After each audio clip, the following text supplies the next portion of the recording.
Hola, soy Lautaro López y mi tesis trata sobre el desarrollo del sensor acústico remoto a partir de un medidor de nivel sonoro clase 2. Un poco de contexto de por qué se eligió esta tesis, por qué desarrollé.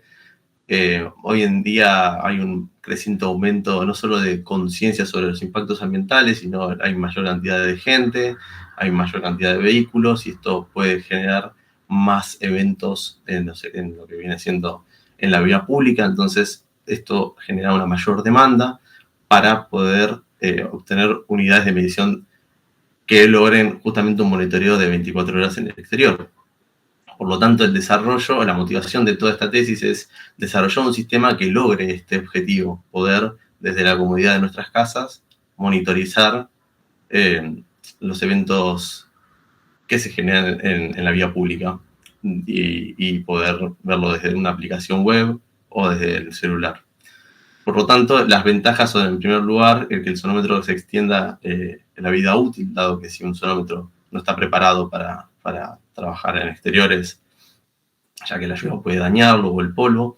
Mantener la calidad de los datos analizados, con esto lo vamos a ver más adelante, pero con esto me refiero a que no afecten el dispositivo, no afecte la integridad de los datos, que se acerque más a la respuesta del micrófono.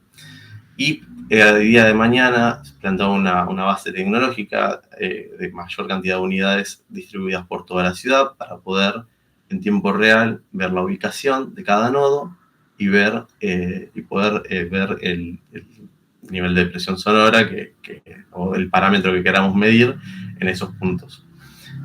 Hoy en día los sonómetros no están diseñados para este tipo de trabajo, por lo tanto se debe pensar en una protección adicional que sea anti-agua, anti-viento y antipolvo. El objetivo general es justamente adaptar este medidor de nivel sonoro, poder exteriorizarlo y además impermeabilizarlo con esos tres factores que dije, tanto filtraciones de agua, polvo o viento, transformarlo en un sensor acústico y que de la comodidad de nuestras casas, desde una app de celular o por la computadora, podamos monitorizar el nivel de presión sonora en el momento. Y de esta manera poder trazar no un mapa de ruido, pero sí un mapa de datos de la noche a la mañana. ¿Qué objetivos específicos nos propusimos? En primer lugar, desarrollar la lógica de recepción y decodificación. Esto va a depender de cada instrumento. No todos los sonómetros son iguales. Cada uno tiene su comunicación serial distinta.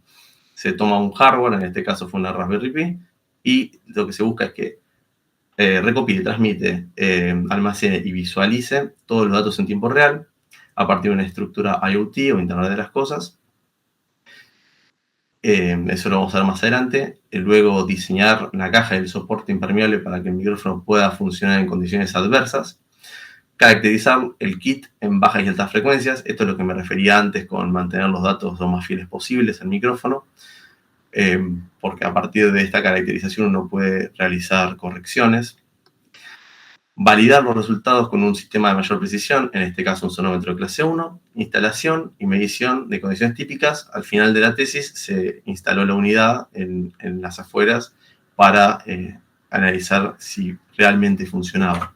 El marco teórico lo dividí en dos partes. En primer lugar, explico qué es un medidor de clase sonora, medidor de nivel sonoro. Es un dispositivo el cual mide con una alta precisión el nivel de presión sonora. La precisión va a depender de la clase del sonómetro, siendo clase 2, 1 y 0. La 0 sería la que mayor precisión predispone, aunque es un instrumento de laboratorio. Está compuesto por un micrófono condensador, un preamplificador y filtros, y permite realizar mediciones en tiempo real en curvas de ponderación A, C y Z, con tiempos de integración de fast en 125 milisegundos y de slow en 1 segundo. Incluye calibración periódica que se debe realizar antes y después de cada medición y una verificación de campo cada 2 años. La otra mitad del marco teórico me dediqué a definir lo que es Internet de las Cosas, IoT, y las redes WASN, que son Wireless Acoustic Sensor Network. Se dividen en tres y es muy importante definirlo en tres porque de esta manera vamos a poder ubicar nuestro sensor, ¿no? Ubicar las características de nuestro sensor. Por nodo puede ser low cap o high cap. Low cap es captura y envío de datos en crudo que es en donde nos ubicamos nosotros, dado que el sonómetro ya realiza el procesamiento y nos devuelve solamente los datos globales, no tiene tercios de octava. Y high cap sería si hubiera algún tipo de análisis o procesamiento más avanzado, además de algún que otro tipo de parámetro. Por estructura de red se separa en lo que es homogénea, que son todas las unidades iguales. El día de mañana hay 10 unidades de estos sensores, entonces sería una estructura homogénea. Si hay un nodo que sea high cap, que tal vez hay 9 unidades y una unidad que calcula otro tipo de parámetros, entonces es híbrida. Y por dispositivo tenemos personalizado, que son ad hoc, bajo costo, y además son para mediciones hogareñas, y las comerciales, que ya son sonómetros que tienen una certificación, que siguen una normativa, tienen mayor precisión, y claramente esto viene de la mano con el costo, son más costosos. Por ende, esta tesis no se centra en un producto low cost, sino todo lo contrario. Bueno, el estado del arte se divide en 3 secciones, una comparación entre tres tipos de sensores distintos. Por un lado están las estaciones de monitoreo dedicadas, que son nodos high cap comerciales y que todos cumplen con la IEC 62672 que define los sonómetros. Tenemos ejemplo Cube o U20 de ruido, tienen alta precisión, conectividad avanzada y también un procesamiento local. Por otro lado, los sensores acústicos ambientales, que pueden ser low o high cap, no cumplen el 100% con la IEC 62672. No son verificables completamente. Y con esto me refiero a que, por ejemplo, el CES BATE A120 sí es verificable según la parte 3 de esa norma, pero no la normativa entera. Tienen un costo un poco menor y ya tienen funciones IoT. Y por último están los prototipos y desarrollos experimentales, que son en su mayoría low cap, no cumplen con la 61672 y lo que dijimos al principio, son personalizados para mediciones hogareñas. Algunos ejemplos son las tesis del ingeniero Tomás Yaquinta o el ingeniero y cotutor de esta tesis, Matías Cacha.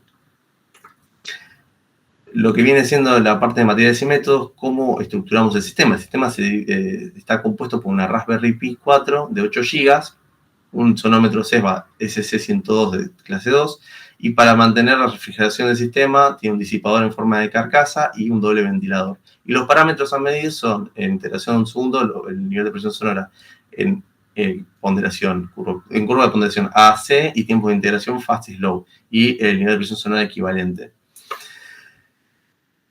La estructura IoT se compone de la siguiente manera. El hardware de la Raspberry Pi publica a través de un protocolo de MQTT, se suscribe al cliente, el cliente va al nodo de red selecciona los parámetros en sus carpetas respectivas, dado que si no se hace esto, puede haber un problema de tráfico de datos y los datos se pueden mezclar, es decir, un parámetro se mezcla con otro y lo que se trata de hacer es evitar eso.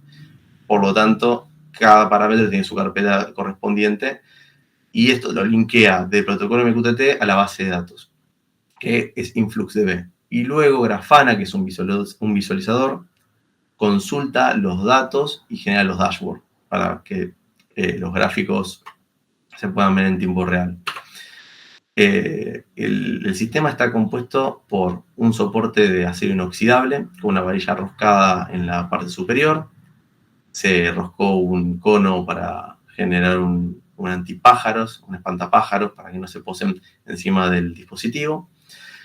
Se utilizó una espuma antiviento que se caracterizaron más adelante. Tiene un filtro antipolvo de celda cerrada, que es lo que separa toda esa estructura de la izquierda con la cápsula del micrófono. Y un soporte, y la caja de 25 x 15 x 9. Esto está adaptado para que no filtre agua, con unos O-rings que se colocaron por encima y por dentro de la caja para que haga mayor presión y sea más aislante. El filtro antiviento para evitar las componentes de distorsión de frecuencia baja, y la celda cerrada para evitar la entrada de polvo a la cápsula del micrófono. Se separaron el análisis de caracterización en bajas y altas frecuencias. En bajas frecuencias es una configuración de la IEC 60268, parte 4. Se tomó de un paper de Blasi y Peralt en 2014. Y esto es prácticamente un generador de popeo. Para analizar en bajas frecuencias se puede analizar por popeo, con un shaker, es decir, con vibraciones, o con un túnel de viento. Estas últimas dos fueron más complicadas y la más sencilla en el momento fue hacer un generador de pop attenuation. Por lo tanto, ¿en qué consiste esta prueba? Es un parlante, en este caso es un subwoofer, que lo que la norma especifica es que tiende a funcionar a 5 Hz a 130 dB. 5 Hz es muy bajo, el dispositivo no era mío, el parlante no era mío, no quería comprometer la integridad del instrumento, entonces lo que se propuso, al igual que el paper, es utilizarlo a una frecuencia un poco mayor, 40 Hz, porque la frecuencia de resonancia era de 35, y se le usó 130 dB, se le hace una matriz de 3x3 para evitar turbulencias. Y lo importante de esto es que es una prueba controlada y repetible. Se puede repetir las veces que sea. Se le agregó, bueno, ahora lo vamos a ver más adelante, el parámetro que utilizamos para medir es el Pop Attenuation Global, por comparación. Este es el montaje de la prueba, es la caja, se le agregó en el medio, no sé si se observa, o si está muy chico, tiene unos grilletes de capot de Peugeot para que haga presión, porque el paper simplemente apoya o nunca especifica cómo se cierra la caja, y esto nos daba diferencias de 6 dB entre medición y medición, por lo tanto había algo que estaba mal. Se diseñó eso y esto es necesario para poder controlar y repetir la prueba las veces que sean necesarias. Y a la derecha está la matriz de 3x3 que les mencioné anteriormente para evitar turbulencias en lo que viene siendo el popeo. Bueno, se usó un extensor de un micrófono de un Cesba clase 1 al 250. En la foto el extensor está por fuera, entonces no cierra bien la caja. Después se le hizo un agujero con un prensacable para que podamos cerrar la caja, mejor dicho. Y a la derecha pueden ver un soporte, es el soporte del soporte, porque ese soporte está soldado con cromoníquel y la idea es que se pueda mantener con una varilla roscada desde arriba hasta el centro acústico de la caja, porque es muy pesado, este soporte es muy pesado, pesa aproximadamente 350 gramos. A la izquierda pueden ver ya una prueba con la espuma, con una de las espumas, la que es suave, la que es de 19 kilogramos por metro cúbico, y a la derecha una de alta densidad de 24 kilogramos por metro cúbico. Y el análisis en alta frecuencia se utilizó un sine sweep. Se utilizó un sine sweep porque la idea era caracterizar, era separar o aislar el efecto de la sala. Se hicieron 10 repeticiones de 30 segundos con un monitor KRK también prestado por uno de los chicos, un generación 3 de 3 vías. Y las frecuencias de interés varían está dentro de los 250 Hz a los 6300. Se posicionó según la ISO 3382 y no utilizamos Pop Attenuation Global, sino que en este caso se calcula la integral debajo de la curva y se resta con la respuesta del micrófono de referencia, que el micrófono de referencia es el que se ve a la izquierda, que es el micrófono sin nada. Luego se coloca el soporte, se hacen las mediciones y se hace la resta entre ambos. La ubicación del micrófono, como dije, sigue la 3382, la distancia mínima con un tiempo de reverberación de 1 segundo estimado, y lo que dije al principio, al buscar la respuesta en impulso, lo que hacemos es el método de Fariña, que es un sine sweep, un filtro inverso, y se convoluciona. Y se eliminan las reflexiones, quedándonos con solamente el campo directo. Los instrumentos de medición que se utilizaron son el SC250 clase 1 y el calibrador CB011, ambos certificados. Y la placa de sonido fue una Focusrite 2 y 2, la cual a la entrada se conecta el sonómetro, y es muy importante recalcar que el sonómetro tiene dos configuraciones. La primera es medición, la segunda es grabación. Para la caracterización en bajas frecuencias se midió, y para las de altas frecuencias se grabó para obtener después la respuesta del impulso de la sala. Del micrófono. Y el método de mojado, porque en condiciones reales puede llover y la espuma se va a mojar. Y tal vez deja de llover y la espuma sigue mojada. Entonces hay que también caracterizar cómo se comporta frente a la humedad. ¿Cuál fue el método que utilizamos? Un aumento de 2 gramos respecto al filtro seco, es decir, está el filtro seco a la izquierda de 5,51 gramos y se le agrega con agua, con un Sprite, 2 gramos más de agua, aproximadamente. Se hace 3 veces, es decir, 2, 4, 6 gramos, y la condición de saturación, que es tomar la esponja, la espuma, hundirla en un balde de agua y exprimirla. Eso es lo que se definió como configuración de saturación. Y también es muy importante que todas las espumas tienen las mismas formas. Como se hizo con un molde con 2 arandelas filosas, se pone el cubo de espuma y se prensa con 2 maderas y varilla roscada. Y la idea es que tenga esta forma porque si no, no sería válido. Tienen que tener por lo menos la misma estructura. Se caracterizó la sala donde se hicieron las mediciones, 3 posiciones distintas para evitar modos, se trazaron las curvas en ese. El valor global fue de 29 con la habitación llena, que la habitación llena se usó para la medición de bajas frecuencias, porque toda la medición se hizo dentro de la caja, y unas curvas de NS, un promedio de 30 para la habitación vacía para los Science Según la IRAN 4070, esto corresponde a una residencia privada. Abajo a la izquierda pueden ver la primera medición, que es con la habitación llena, y a la derecha con la habitación vacía. Y bueno, un poco de los resultados. En bajas frecuencias, el filtro número 3 es el que más se acercó a la respuesta del micrófono. Una aclaración del filtro 1 al 3 es espuma suave, de 4 a 6 es alta densidad, y el número 7 es el filtro del TA120 de CESBA, que por una cuestión de que no era de nuestra propiedad, no lo mojamos, porque no queríamos dañarlo o arruinarlo, así que solamente se hizo una comparación en seco. Por otro lado, bueno, el filtro número 3 y el de CESBA fueron los 2 mejores, seguido por el número 6, y el peor resultado fue la número 5 de alta densidad de 24 kilogramos por metro cúbico. Sin embargo, fue una diferencia de 2,5 dB. Ya con 4 gramos agregados, es decir, medianamente húmedos, las cosas cambian. Las primeras 2 espumas tienen comportamientos erráticos, la atenuación aumenta de 5 a 6 dB, pero el filtro número 3 y el filtro número 6 se siguen manteniendo en valores muy cercanos al micrófono de referencia. Y en condición de saturación, todas se mantuvieron por entre 0,15 a 1,5 dB de atenuación. Es decir, que a mayor cantidad de agua en el sistema, menor afecta a la atenuación del mismo. Esto en baja frecuencia. No solo se comparó entre espumas, sino se trató de ver la evolución de cada una por separado. De las espumas 1 y 2,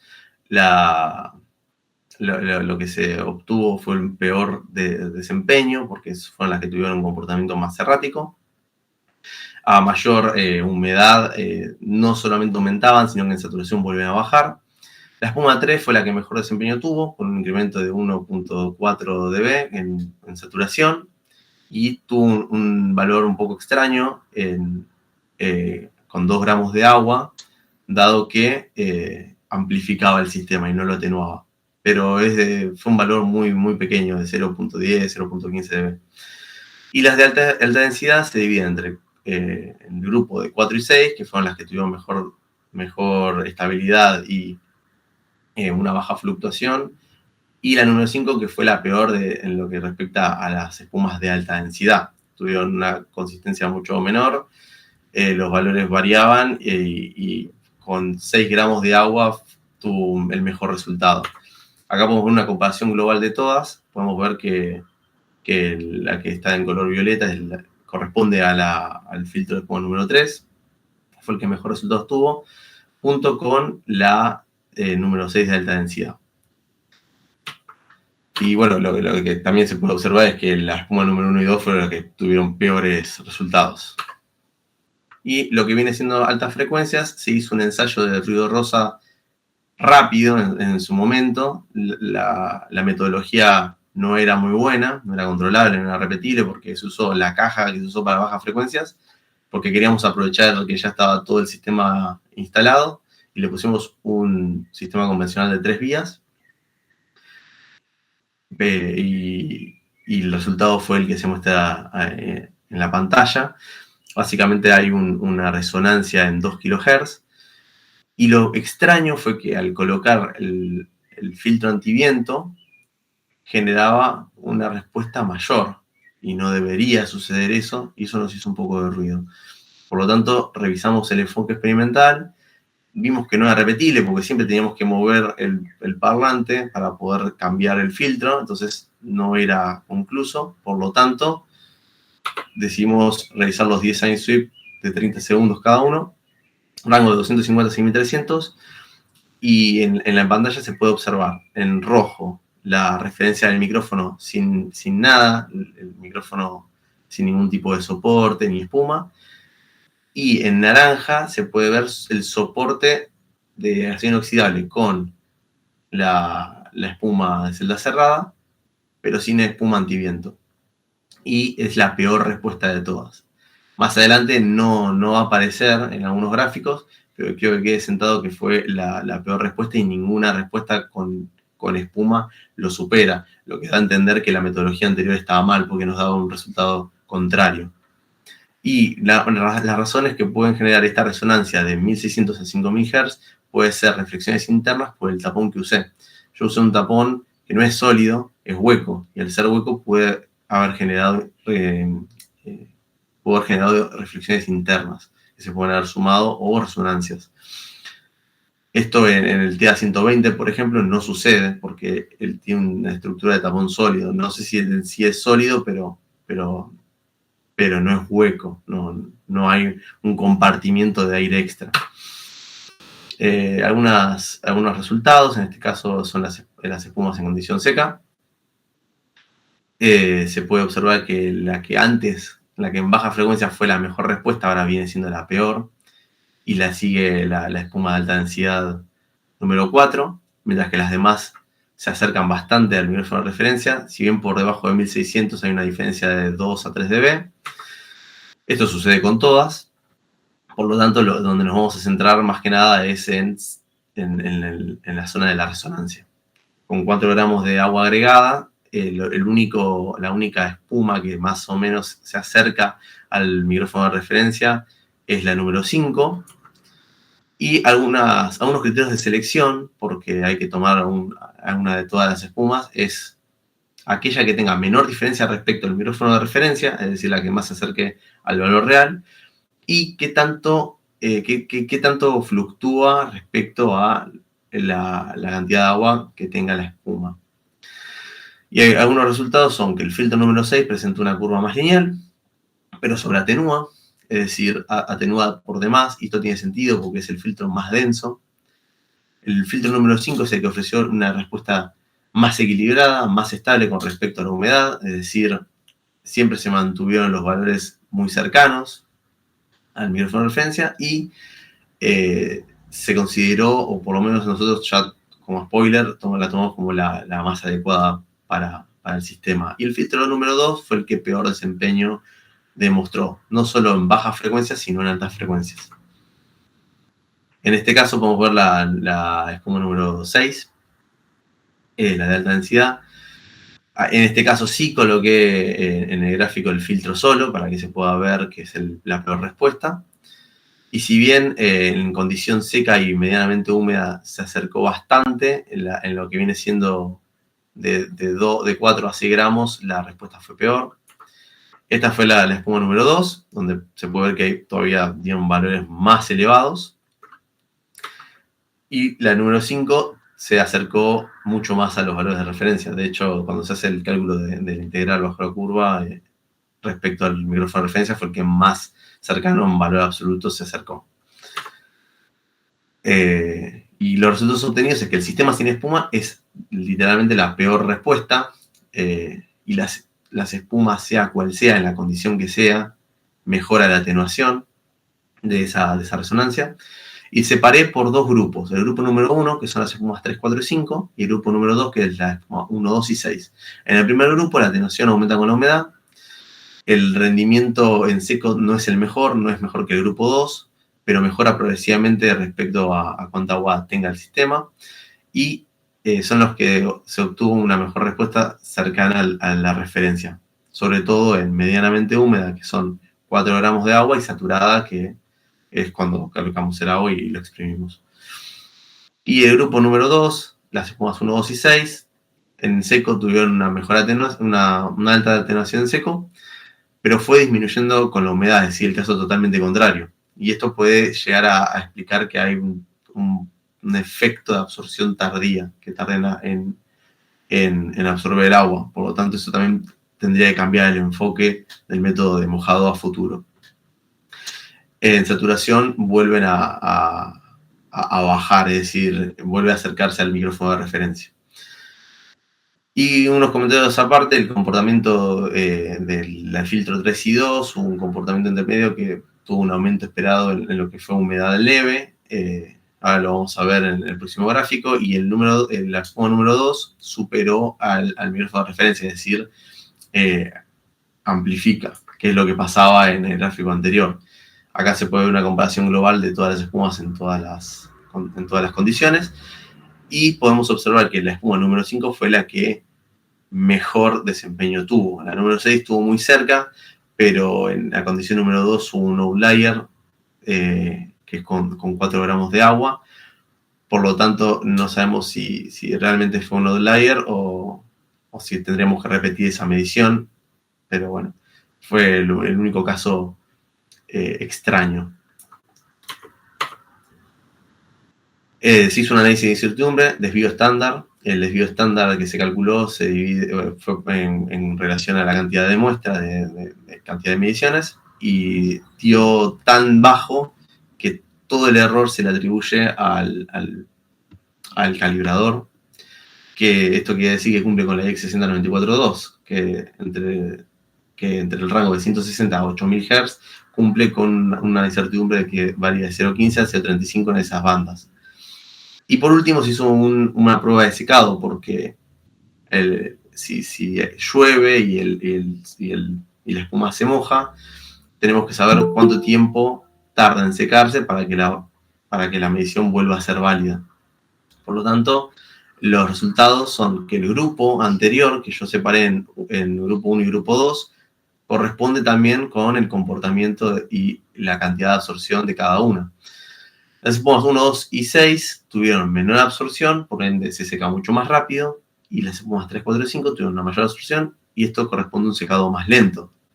Se aproximó a una regresión del logaritmo natural, y para las espumas 1, 2 y 6, a partir de los 6000 minutos ya se podría volver a reutilizar, mientras que las otras no llegué a tener un cálculo, no llegué a mapear completamente el comportamiento, pero aproximadamente en 1000 minutos debería volverse a utilizar.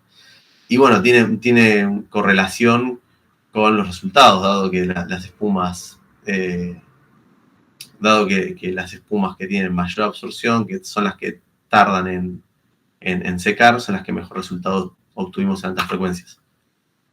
Y por último se hizo una medición en el entorno urbano, en condiciones reales. Se colocó en un balcón a 4.5 metros de altura, a 10 centímetros de la pared, la unidad. Se hizo un montaje a medida, y según la ISO 1996, anexo B, se considera como cercano a superficie reflectante, porque no está empotrado directamente, sino que tiene una separación de 10 centímetros, lo cual se debe aplicar una corrección de menos 3 dB por reflexiones. La pared es plana, es rígida, por lo tanto cumple con los requisitos geométricos, y las fuentes controladas como aire acondicionado, que van a ver a continuación, estuvieron todo el tiempo apagados para evitar interferencias. El filtro que se terminó seleccionando, según los criterios que mencioné anteriormente, es el filtro 5 de 24 kilogramos metro cúbico de alta densidad. Acá se pueden observar las fotos. A la derecha se puede ver un poco mejor el soporte, que está hecho con una pieza galvanizada y empotrado con tarugos a la pared. Si bien el soporte sí está empotrado, no el sensor, que tiene una distancia de centímetros. Y se puede ver la espuma de color cian claro, que es la número 5. Y la medición duró 2 semanas, que empezó desde el 28 de abril al 11 de mayo en Ramos Mejía. se hizo un intervalo de un dato por minuto, 1400 valores diarios, lo que equivale a en una semana 20.000 valores. Hubo una pérdida de 80 puntos porque el Wi-Fi a veces puede llegar a fallar, pero en comparación a 20.000 datos es despreciable. Se descartaron 2 días por lluvia, según la IRAN 4060 parte 2, y las condiciones ambientales fueron estables entre 18 y 22 grados en abril, 11 y 19 grados en mayo, con una humedad de 76 al 77%. ¿Cómo se calcula? Como el sonómetro devuelve integración cada un segundo, se toman 60 muestras en un minuto y se hace el cálculo del nivel de presión sonora equivalente. Se obtiene una curva promedio y en la próxima diapositiva van a ver que la línea roja es el promedio por minuto y las zonas sombreadas son los rangos mínimos y máximos, que son estos. Se calculó un rango dinámico de 15 dB entre la noche y el punto más alto del día. Y tal vez esto no es la forma más representativa, si bien es cada un minuto, porque puede generarse eventos que desencadenen a picos mucho más grandes. Tal vez un vecino que a determinado horario estuvo trabajando, o autos que pasan tocando bocina, entonces no es tan representativo. Y además la cantidad de datos es elevada, son 86.000 datos por mes, porque son 20.000 aproximadamente por semana, por lo tanto eso representa una alta carga para la Raspberry y tal vez no un comportamiento adecuado. Por lo tanto, lo que se propone es que en vez de que sea un intervalo cada un minuto, sea cada 15 minutos. Es decir, en vez de 60 muestras por intervalo, que sean 900. Y esto lo que nos da por resultado es una curva mucho más suavizada y que mantiene el comportamiento del entorno exterior. Arriba pueden ver la curva suavizada con una resolución de 15 minutos del martes 15 del 5 y abajo la del martes 29 del 4, que es la resolución de un minuto. Conclusiones. Se logró desarrollar el sensor, se logró a través de una Raspberry Pi 4 y el sonómetro clase 2. Cumple con la normativa, con la 61672, dado que el sonómetro cumple con la normativa en sí. Por lo tanto, ya tenemos en cuenta que tenemos un instrumento con una precisión mayor a tal vez un micrófono convencional. El sistema funcionó por 2 semanas de forma continua y confiable. De hecho, funcionó por más de 2 semanas, duró 2 meses hasta que lo desconecté, por una cuestión de que lo desconecté y ya, no se podría haber dejado más tiempo. Se obtuvieron curvas con un rango dinámico de 15 dB, como se mostró en la diapositiva anterior, y se seleccionó la espuma de alta densidad de 24 kilogramos por metro cúbico, que presentó menos cantidad de fluctuaciones y mayor estabilidad a lo largo del método de humectación de la esponja. La inversión total costó aproximadamente $155, sin tomar en cuenta el sonómetro. El sonómetro creo que estaba evaluado en $1.000 o $1.500. Las limitaciones del sistema es que, por un lado, el soporte genera las resonancias entre 2 y 4 kHz, si bien se solucionó con las espumas antiviento que contrarrestaron ese efecto, no es lo ideal, así que habría que volver a rediseñar tal vez a futuro o probar con un tapón sólido para ver si cambia un poco la resonancia. Las dimensiones del sistema no permitieron caracterizar todo, solamente se caracterizó desde el buje de reducción que contiene la espuma de celda cerrada hasta el cono antipájaros, porque la cámara semianecoica, que es la caja de 45 por 45, no entraba el dispositivo entero.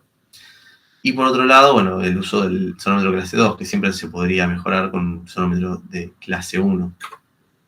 Líneas futuras de investigación: en primer lugar, optimizar la estructura. En vez de usar piezas tan pesadas como acero inoxidable, usar piezas galvanizadas para reducir el peso. O mejorar el diseño del tapón, que en vez de que sea hueco, sea sólido. Evaluar ¿Se sigue escuchando? Sí. Escuché un ruido y pensé que... Bien. Por otro lado, evaluar el uso de la caja. que se pueda caracterizar como se caracterizó el soporte. Mejorar la estructura IoT, se puede incorporar un reloj en tiempo real con una memoria local, con la idea de que que tengan un timestamp cada muestra, y si el Wi-Fi se pierde o si hay problema de conectividad, que cuando se reconecte pueda guardar esos datos en la base de datos de InfluxDB y pueda graficarlo. Incorporar un conversor analógico digital, como dije al principio, solamente el sonómetro devuelve valores globales, no por tercios de octava, y esto no permite que se pueda hacer la corrección de la caracterización de las espumas y del soporte. Pero en el caso de que se utilice un sonómetro distinto que sí lo posea, sí se deben hacer las correcciones.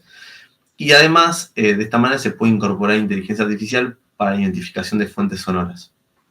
Por otro lado, se deberían también reafinar un poco lo que fueron los ensayos, tanto para la IEC 60268 parte 4, de la de Pop Attenuation Global.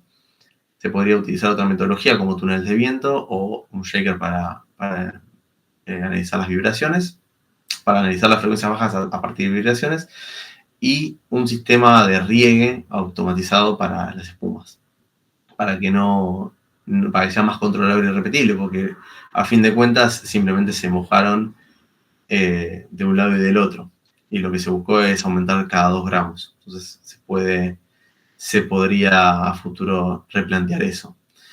Y por último, explorar nuevos materiales. Las espumas son las que conseguí, no son las de celda abierta como por ejemplo el TA120.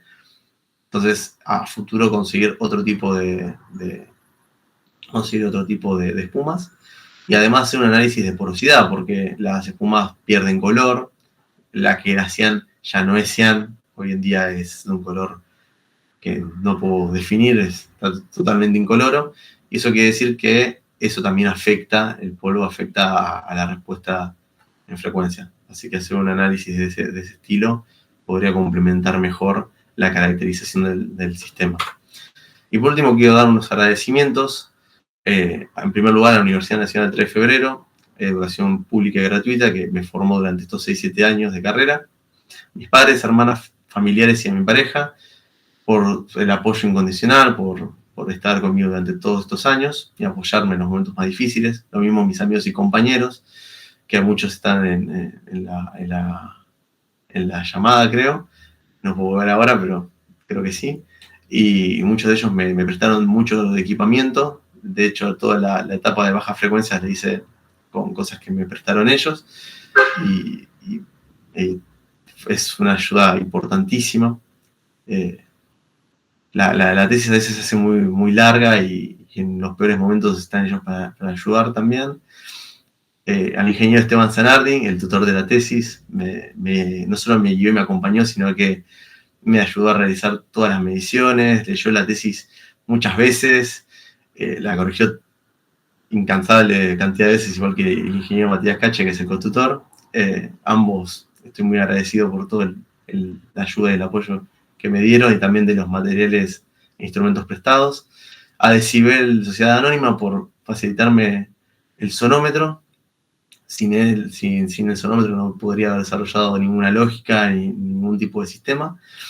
Quiero hacer una mención especial al ingeniero Hernán San Martín, director de la FIE, del laboratorio de la FIE, quien me prestó el sector del laboratorio para hacer la etapa experimental, con todas las herramientas que yo en casa no tengo. Y también a los docentes de taller de tesis y a los jurados por haberse tomado el tiempo de leer la tesis, del acompañamiento también en cuanto a las correcciones, a las sugerencias, y realmente es un trabajo leer la tesis de 130 páginas, así que estoy totalmente agradecido con todos ellos. En este caso a Mariano le tocó 2 veces, pero básicamente estoy muy agradecido por todo el desarrollo de la tesis y por los comentarios y observaciones. Muchas gracias.